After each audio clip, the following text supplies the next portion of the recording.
III.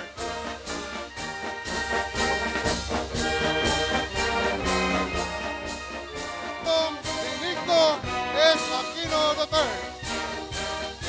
Ang Pangulo ng ating bansa, Pangulong Benigno Simeon Aquino III.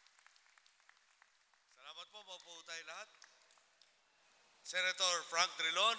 Sundan ng Ilocano, minsan may konting Chabacano, nabalik ko sa Ilonggo, nahalo yung Kapampangan at balik sa Tagalog. Ang akin lang pong tanong, anong K nilang sabihin yon?